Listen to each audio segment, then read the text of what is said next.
आज ही आए Nexa showroom और पाएं अपनी पसंदीदा cars. New Baleno, Fronx, grand Vitara, XL6, Ignis festival offer पर बम्पर छूट। सागर संभाग के दमोह में बुधवार का दिन प्रशासनिक व्यवस्था पर बड़ा सवाल खड़ा कर गया।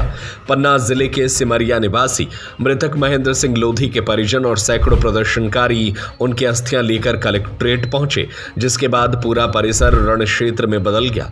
करीब 5 से 6 घंटे तक चले उग्र प्रदर्शन ने पुलिस और जिला प्रशासन की तैयारियों की पोल खोल दी। तस्वीरें चौंकाने वाली थी। हाथों में अस्थियां, आक्रोशित भीड़, गिरे हुए बैरिकेड्स और बेबस दिखती पुलिस।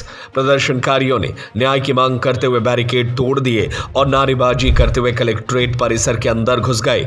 इस दौरान धक्का मुक्की हुई और कुछ महिला पुलिसकर्मियों को हल्की चोटें भी आईं। माहौल इतना तनावपूर्ण हो गया कि प्रशासन के हाथ पांव फूलते नजर आए। दरअसल यह पूरा मामला कुछ महीने पहले रनीह स्वास्थ्य केंद्र में हुए विवाद से जुड़ा है।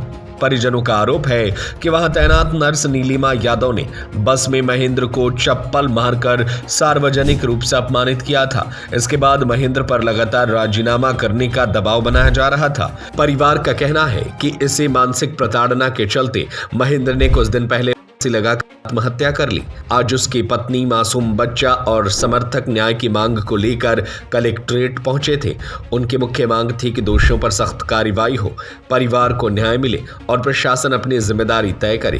प्रदर्शनकारियों का आरोप था कि पुलिस और प्रशासन ने समय रहते कार्रवाई नहीं की, जिससे महेंद्र की जान चली गई। स्थिति बिगड़ते देख वरिष्ठ अधिकारियों ने मौके पर पहुंचकर प्रदर्शनकारियों से बात की। घंटों की गहमा गहमी के बाद जिला प्रशासन ने पीड़ित परिवार को आश्वासन दिया कि उनकी मांगों पर गंभीरता से विचार किया जाएगा और उचित कार्रवाई की जाएगी। एएसपी सुजीत भदौरिया ने कहा कि मामले की निष्पक्ष जांच होगी और कानून के तहत कार्रवाई की जाएगी। हालांकि परिजनों का कहना है कि जब तक ठोस कार्रवाई नहीं होती, उनका संघर्ष जारी रहेगा। अब बड़ा सवाल यह है कि क्या यह आश्वासन केवल औपचारिकता है या महेंद्र के परिवार को सचमुच न्याय मिलेगा। तो यहाँ से हमारा हटेगी ना, पूरा पर यहाँ खड़ा सब गोली चला दे हम कैसे ये को लड़का चलो हमारा रुचियन। क्या हुआ था मां, किस बात को लेकर तो हमारा क्या विवाद हुआ था, क्या हुआ था? मैडम के ऊपर से विवाद हुआ। हमारा निकलने आते हमारा ना शासन नहीं आते मैडम ने चप्पल है और ना नेतों ने कोई ने सहारा नहीं दिया। लड़का चलो हमारे तुम्हारे कुछ बात पुलिस वालों को सरकारी वालों को जब हमारे नाम सामने में तो हमारे इतने मार है। इंसाफ चाहिए हमारा, कहीं नहीं हटेंगे और इंसाफ नहीं हटे। हम जहाँ तक लड़ाई लड़ना जब इतना ही नहीं संविधान में थोड़ी कोई हो जाए। मैं भी तो लोधी समाज का हूँ, मैं भी उमराव सिंह लोधी हूँ। परंतु इसका ये मतलब नहीं है कि मैं उनके साथ, मैं तो हर अन्याय जहाँ जिसके साथ होगा मुझे जाती तकलीफ में पहुँच जाता हूँ। ये तो सभी लोग हमारे साथी हैं भाई। पूरे प्रकरण में मंत्री हमारे मतलब इनके पिताजी, पूरे प्रकरण में मंत्री और सांसद की क्या प्रतिक्रिया है? मैं कोई ना मंत्री हूँ ना मैं सांसद हूँ। ये तो उनसे प्रतिक्रिया पूछिए कि वो क्या बोलते हैं।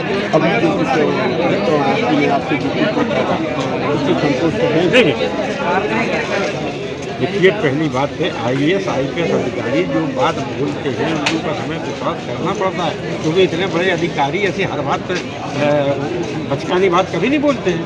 तो हम संतुष्ट हैं। उन्होंने बोला है कि अगर आप कहीं बीच में आपको ऐसी कोई स्थिति बनती है तो आप हमसे मिलिए या हमसे कांटेक्ट कीजिए कि इस ऋतु पर बहस करना है, तो उसमें भी तैयार है। महेंद्र ने आत्महत्या की है, क्या मानते, क्यों की है?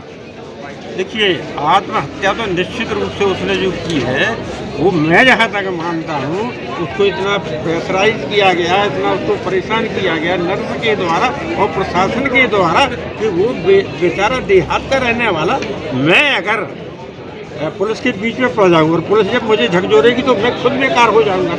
तो अब ये बताइए, वो एक देहात का रहने वाला है, उसको जूते पड़ेंगे हमारे उस नर्स ने, उसके ऊपर प्रकरण कर दिया। आपने पुलिस ने कहा कि उसने पहले रिपोर्ट की और स्वस्थ होती है, तो भाई एक देहात का आदमी, उसके बारे में भी तो आपको सोचना पड़ेगा। अब वो नई प्रकरण बन के पुलिस में चला गया। अब वो पन्ना से यहाँ पर आ रहा है, वकील कर रहा है, उसकी एक देहाती की आप वेदना समझिए। गरीब है वो परिस्थिति का, तो निश्चित है कि उसके साथ में प्रताड़ित तो वो हुआ है। बहुत प्रताड़ित होने के कारण ही उसने आत्महत्या की है, इसको मैं मानता। और अगर मैं ऐसा नहीं मानता तो मैं यहाँ आता ही क्यों? आने का अर्थ ही है कि वही सहानुभूति उसके प्रति है। 12 जून 2025 में रने थाने में एक अपराध पंजीबद्ध हुआ था। उसमें दोनों तरफ से एफआईआर लिख की गई थी। नर्स की तरफ से एफआईआर लिख की गई थी, मृतक के ऊपर भी एफआईआर और मृतक की तरफ से एफआईआर लिख की गई थी। उस घटना के 6-7 महीने बाद पन्ना का जो सिमरिया थाना है उस क्षेत्र में मृतक द्वारा फांसी हत्या का प्रकरण है। परिजनों का ये कहना है कि मृतक की फांसी के लिए यहाँ की परिस्थितियां जिम्मेदार हैं, नर्स जिम्मेदार है, और भी कुछ उन्होंने अपने मांग पत्र में लेख किया है। तो उसको लेके इन लोगों ने ये प्रयास किया है कि कलेक्टर परिसर में आकर कलेक्टर साहब को ज्ञापन देने का। उसमें 6 या 7 इन्होंने मांगे रखी है कि मृतक पक्ष को 1 करोड़ रुपए सरकारी नौकरी, तत्समय थाना में जो पदस्थ थाना प्रभारी थे उनके विरुद्ध कार्रवाई की जाए। तो उसको लेके ज्ञापन उनका अभी लिया जाएगा कलेक्टर सर, एसपी सर के द्वारा। जांच की जा रही है। कल हम लोगों ने प्रयास किया था कि मृतक पक्ष को रास्ते में सुना जाए, जिनकी कुछ मांगे हैं तो हम वहीं कलेक्टर सर को या एसपी सर से निवेदन करके वहां सुन लें। लेकिन मृतक पक्ष की ये जिद थी कि हम कलेक्टर परिसर में आकर अपनी शांतिपूर्ण तरीके से अपनी मांगों को रखेंगे, जिस पर अभी उनकी सुनवाई करके आगे कार्रवाई करेंगे। सर बैरिकेटिंग भी तोड़ी गई है, छीना झपटी भी पुलिस से हुई है। हमने प्रयास किया था कि हम कलेक्टर परिसर के जो मुख्य बाहर की कलेक्टर परिसर के अंदर एक बोर्ड लगा हुआ है कि यहाँ ज्ञापन धरना प्रदर्शन मना है, इसलिए हमने बाहर प्रयास किया था कि बाहर इनसे ज्ञापन ले लेंगे।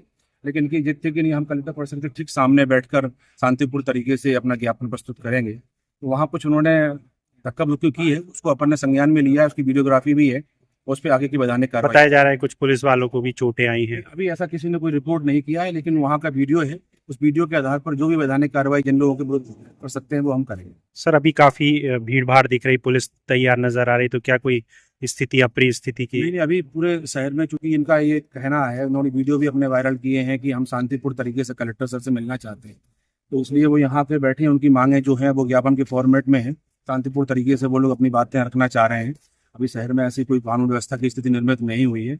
हाँ, एहतियातन हम लोगों ने पूरे जो बल है सीएसपी के साथ साथ में पूरे थाना प्रभारी हैं आसपास के थानों के, उनको हमने लिया है। हमारा प्रयास है कि शहर में शांति व्यवस्था रहे, लेकिन इसके साथ साथ अपील भी है कि सभी लोग जो प्रयास कर सकें अपने स्तर पर वो प्रयास करें, शहर में शांति व्यवस्था बनी रहे, इसके लिए हम चाक चौबंद।